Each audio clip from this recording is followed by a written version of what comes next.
तो आइए दूसरा ज्योतिर्लिंग का दर्शन करेंगे हम।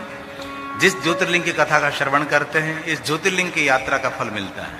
तो हमारे तीसरे ज्योतिर्लिंग महाकालेश्वर महादेव के सानिध्य में बैठकर दूसरा ज्योतिर्लिंग मल्लिकार्जुन महादेव का हम दर्शन करें। अतः परम परोक्षामि। अब मैं मल्लिकार्जुन महादेव की कथा कहता हूं। जो कोई मनुष्य इस कथा का श्रवण करेंगे उसको भगवान महादेव की भक्ति मिलेगी, समाज में मान सम्मान मिलेगा और सर्व पापों में से मनुष्य मुक्त हो जाएगा। ऐसा भाव प्रकट करते हुए इस मल्लिकार्जुन महादेव की कथा का प्रारंभ किया। आए भाव से आप आदर के साथ सुने। अतः परम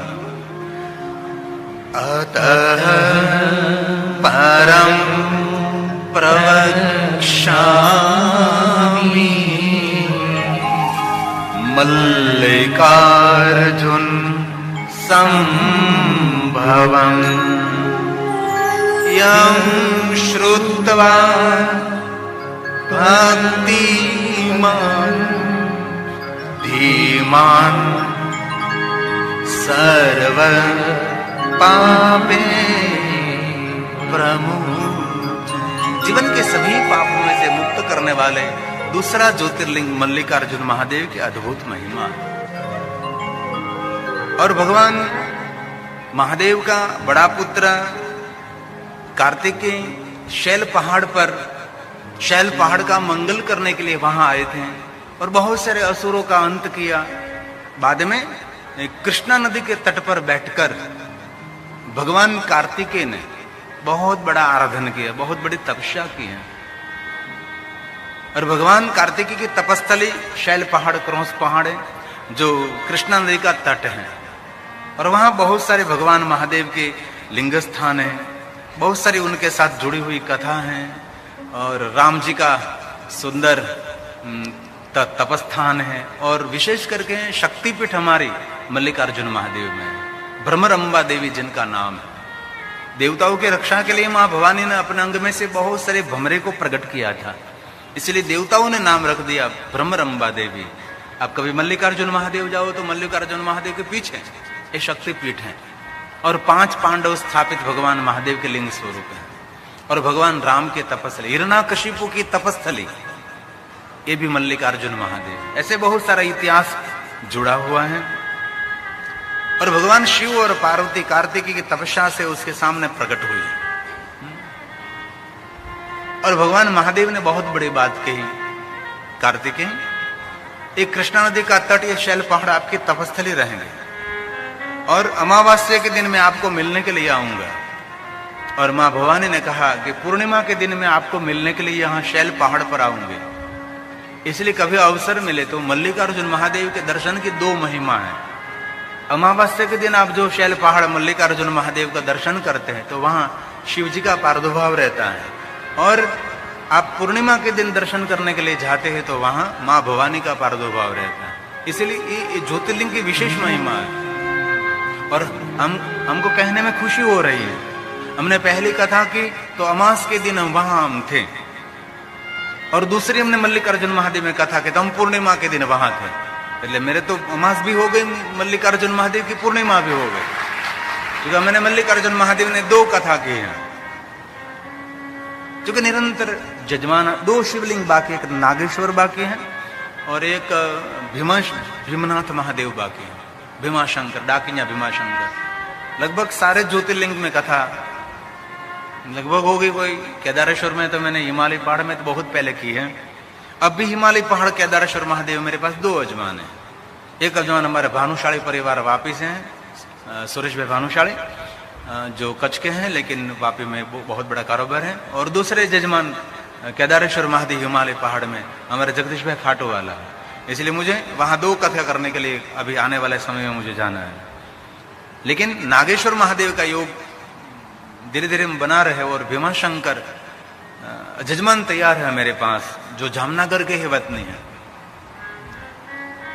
वो भी दीपावली के बाद भीमाशंकर भी हम ले लेंगे, क्योंकि 2 ज्योतिर्लिंग में अभी कथा नहीं हुई है। बाकी तो सभी ज्योतिर्लिंगों में लगभग हमने कथा कर दी, बाकी 2 बाकी है ना, फक्त 2 बाकी है। तो ये श्लोक शिव महापड़ा ग्रंथ का है, जो भगवान स्वयं महादेव ने कहा है। मां भवानी बोले अमावस्या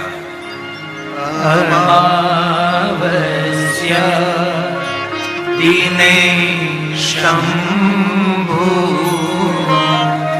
स्वयं गच्छति तत्र हि और पौर्णमासी दीने तत्र पार्वती गच्छति ध्रुवम् पार्वती गच्छति ध्रुवम्।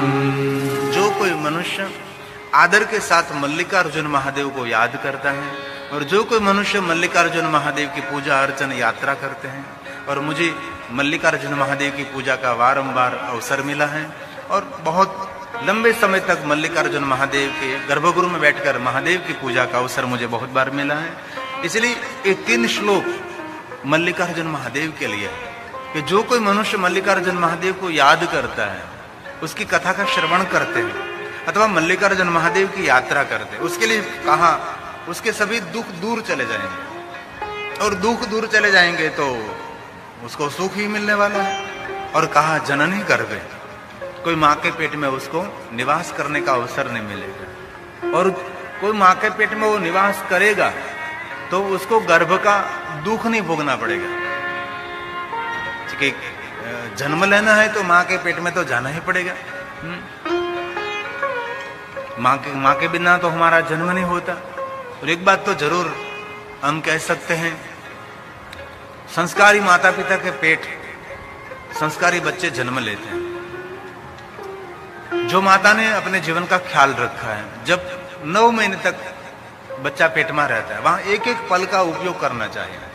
ये मुझे दिशा बहन बता रही थी कि मैंने 9 महीने तक एक भी पल मैंने व्यर्थ नहीं गवाए। सारे धर्म ग्रंथ और निरंतर यज्ञ, कोई मोबाइल नहीं, कोई मोबाइल का उपयोग नहीं 9 महीने तक, और टेलीविजन का कोई उपयोग नहीं। और गायत्री परिवार के माध्यम से जो गर्भ संस्कार होते हैं, जीवन में 16 संस्कार होते हैं, इसमें 12 संस्कार इस मंत्र के हो गए। अब यज्ञोपवीत, शिखा, बहुत सारे संस्कार निरंतर रहेंगे। और गायत्री परिवार में बहुत बड़ा कार्य किया जाता है। गायत्री परिवार के भाई बहन गुरुदेव की आज्ञा से बहुत कुछ काम कर रहे हैं। और मैं तो छोटा था, वहां से गायत्री परिवार के विचारों के साथ में जुड़ा हूं। मैं सबके साथ जुड़ा रहता हूं। मैं स्वाध्याय में भी निरंतर जाता था। पूज्य पांडुरंग शास्त्री आठवले, जय Yogeshwar, black and white TV आता था, इनमें दादा की कैसेट दिखाई देती थी और वीडियो के अंदर चलता था। उनमें भी मैं ये प्रवचन सुनने के लिए बहुत छोटी उम्र में जाता था। ये जो हमारे दादा पांडुरंग शास्त्री, उसने बहुत बड़ा काम किया है संस्कार देने के लिए। और राम शर्मा आचार्य गुरुदेव ने तो पूरे जीवन भर पेन कभी छोड़ी ही नहीं, निरंतर लिखते रहे, निरंतर लिखते नहीं, निरंतर लिखते। और एक बात कहूं, हमारे गुरुदेव राम शर्मा आचार्य जी महाकाल के उपासक थे। उसके भक्त उनको महाकाल कहते थे, उनके भक्त उनको महाकाल कहते थे। इतने ज्ञानी विद्वान, प्रकांड विद्वत्ता थी उसके। इतना लिखा कि जीवन पर्यंत आप पढ़ते रहो तो भी खाली होने वाला। एक एक विषय पर उसने लिखा बोला। एक गायत्री परिवार में हमारे बहुत सारे गायत्री परिवार की बहनें भी जामनगर से पधारी हैं।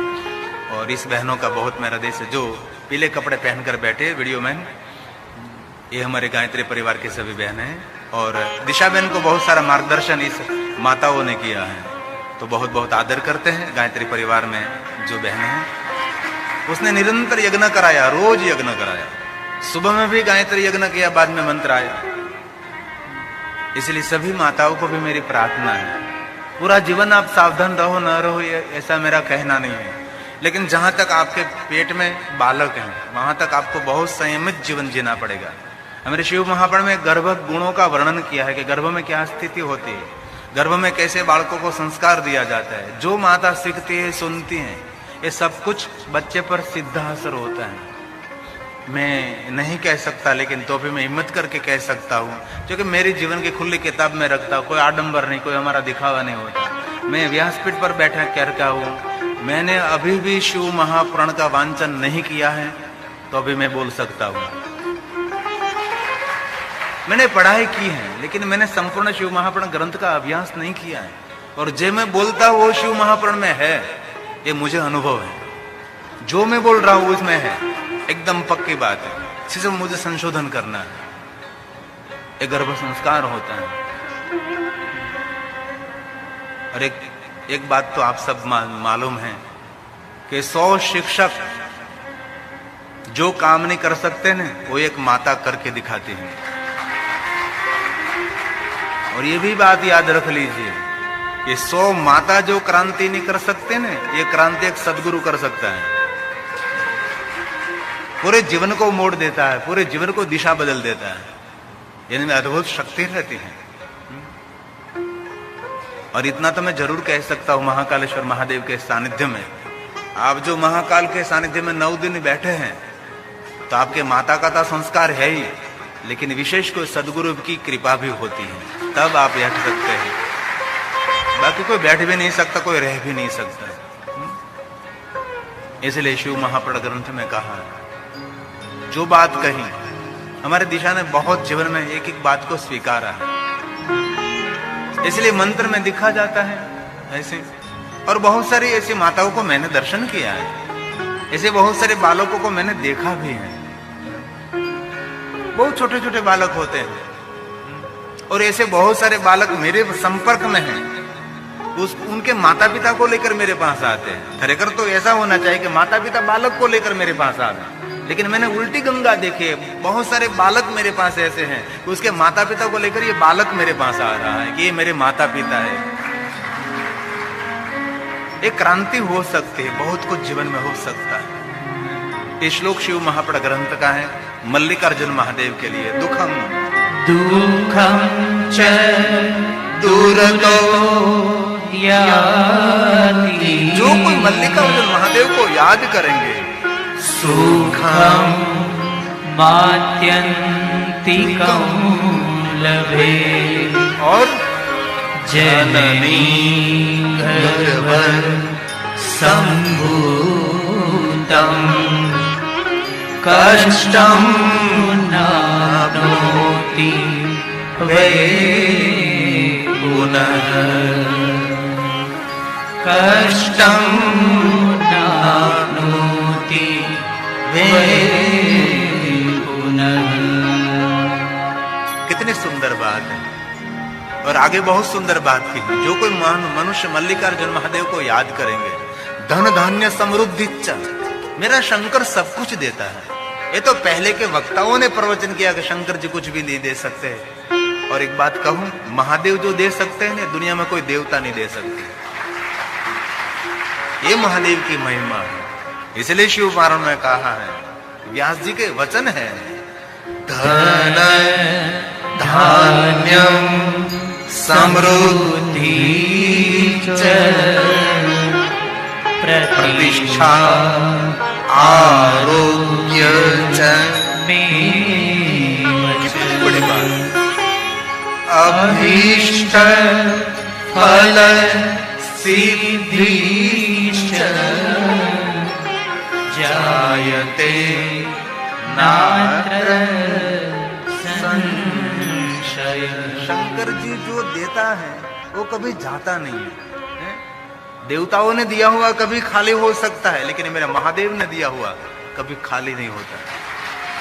और ये मैं नहीं कह रहा हूं ना, ये शिव महापुराण ग्रंथ कह रहा, जायते जायते नात्र संशय।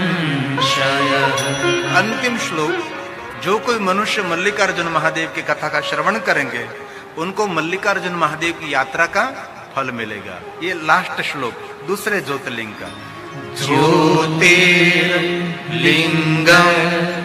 द्वितीयम दूसरा, च प्रोक्तम मल्लिकार्जुन दर्शनात् सर्व सुखदम कथितं लोक हेतवे। कथितं लोक हेतवे। तो मैंने आपको दूसरे ज्योतिर्लिंग मल्लिकार्जुन महादेव की कथा मैंने कम शब्दों में कही है, विस्तार